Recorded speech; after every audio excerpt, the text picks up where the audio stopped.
No, I'm not a writer. Okay.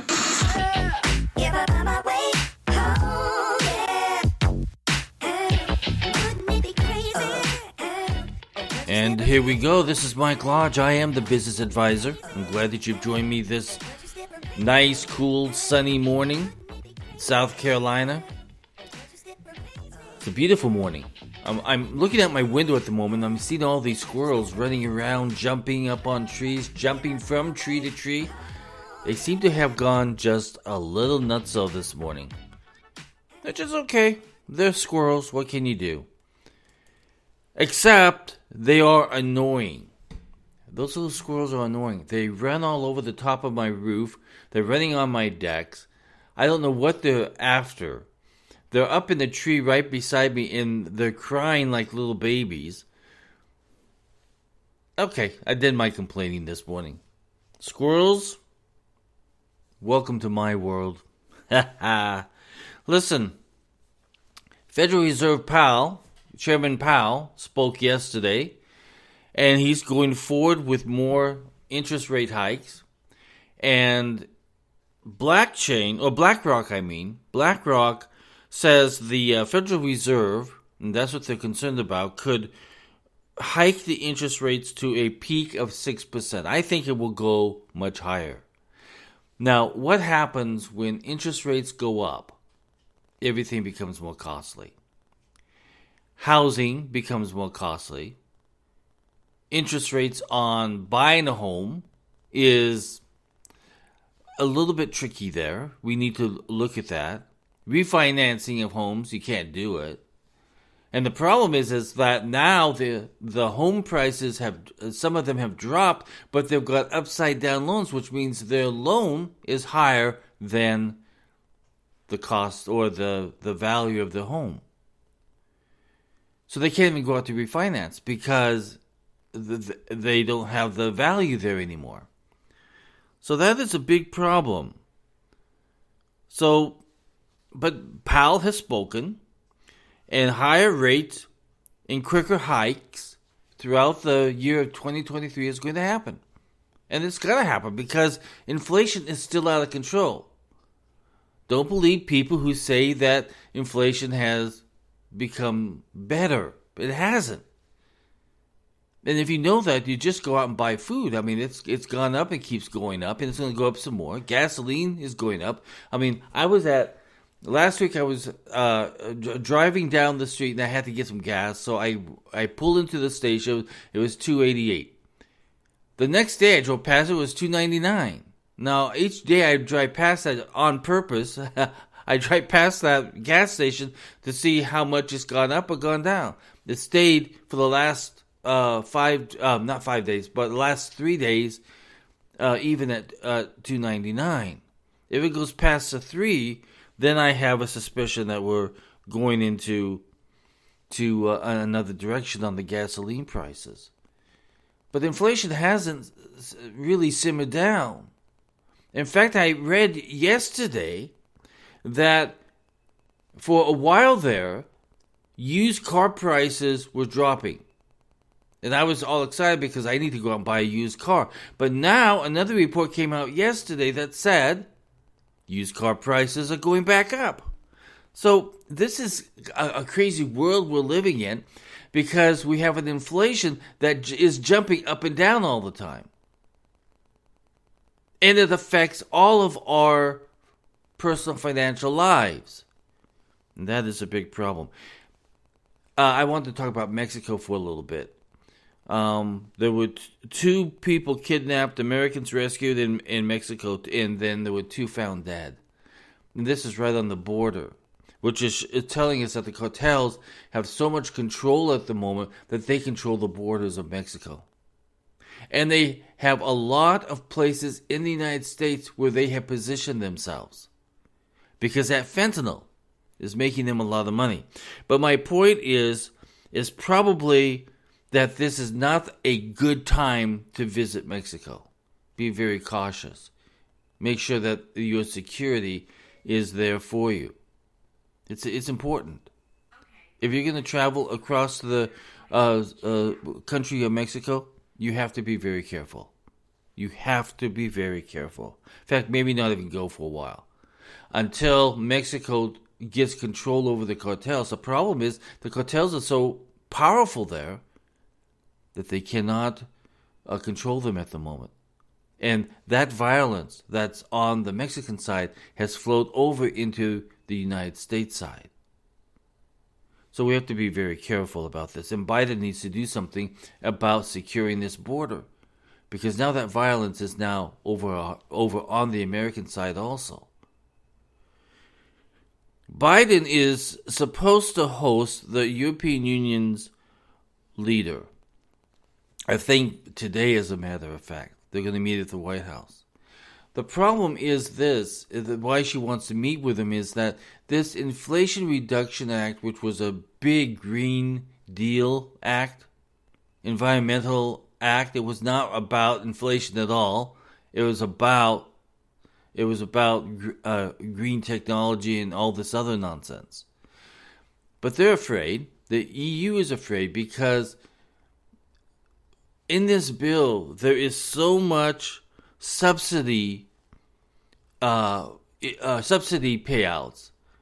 that it's going to hurt the manufacturing and the businesses in the EU, because the United States is offering all of this manufacturing subsidies and everything else. And let me tell you the companies that want to take advantage of this. Let me bring this up just 1 second. One of them is Tesla. But let me give you the full amounts of these companies. Tesla, Enel, Solvay, EDP, and Volkswagen are all going to take advantage of these subsidies that was in this bill. Now, the manufacturing companies in EU are going to be hurt because they are not offering the same subsidies, and nor do they want to. There's a subsidy war going on, and this Inflation Reduction Act is going to hurt what's happening, the businesses in the EU. So they're going to meet today, but I am concerned that probably nothing will come out of it because Biden has no idea what he's doing. That's the biggest issue. Capital One. I don't know how many of you have Capital One cards out there. But they are saying that defaults may soar in 2023 due to deteriorating household financial stability. And that they are true about. Because the problem is that many of our households out there in good old America have a credit problem already. And they have overspent on their credit cards, and they're right at that point where they have not that much more to spend on their credit limits, and they can't get their credit limits raised because they are late on a lot of their credit card payments. So this is a big problem, because if we start seeing a lot of defaults, that hurts the economy as a whole. It's a big deal. So we have to watch that very carefully. Because credit and debt is an evil. It really is an evil. But we understand what happened in this inflationary, recessionary economy is that a lot of you had to go out and spend on your credit cards because your wages did not live up to inflation.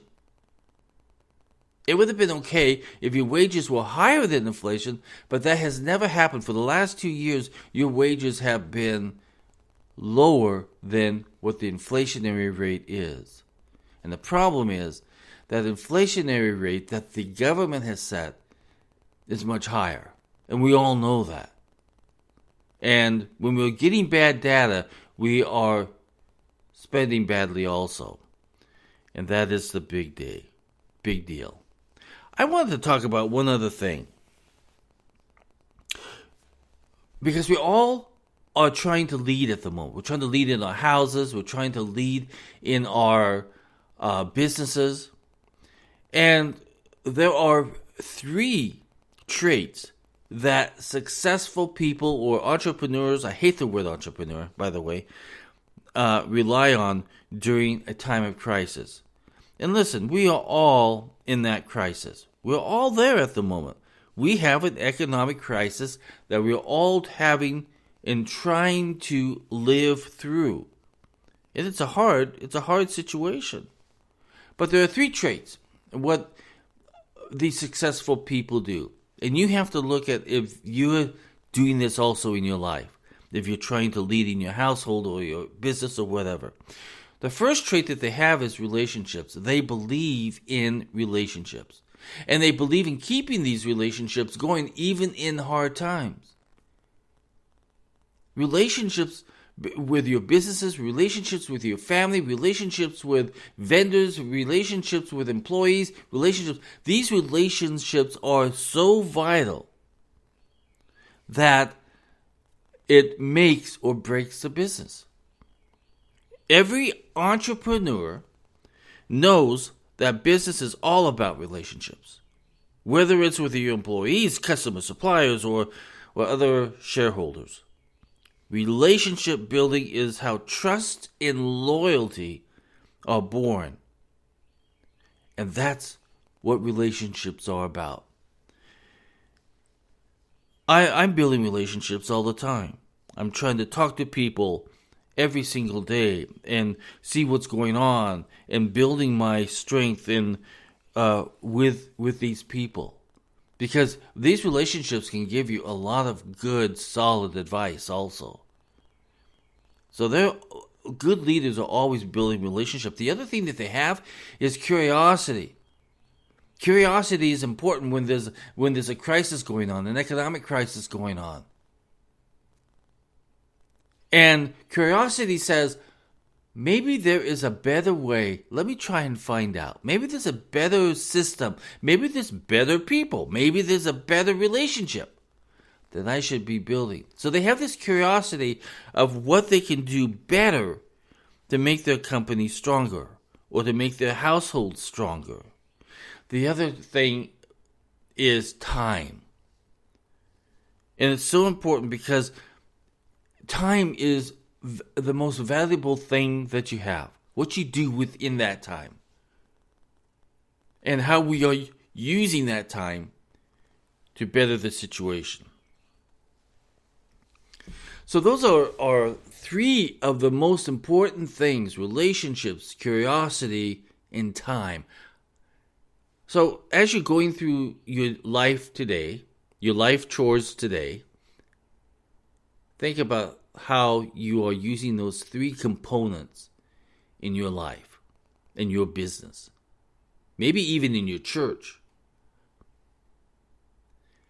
Listen, if you would like to have more contact with me, and if you would like to sit down and have a advisory session or coaching session on business, go to my website at www.lodge-co.com. If you have a business question, you can send it in to me, and I'll try and answer it anyway. And you send it to thebusinessadvisor@gmail.com. And if you want to support this channel, here's how you do it. Go to buymeacoffee.com/Michael Lodge, and you can sign up follow, support there if you want to. And that's where all my podcasts, that's where all my blogs are. Sometimes I'd even do a vlog if I have guts. I hate to see myself on camera. Gosh. Listen, everybody, go out and have a great day.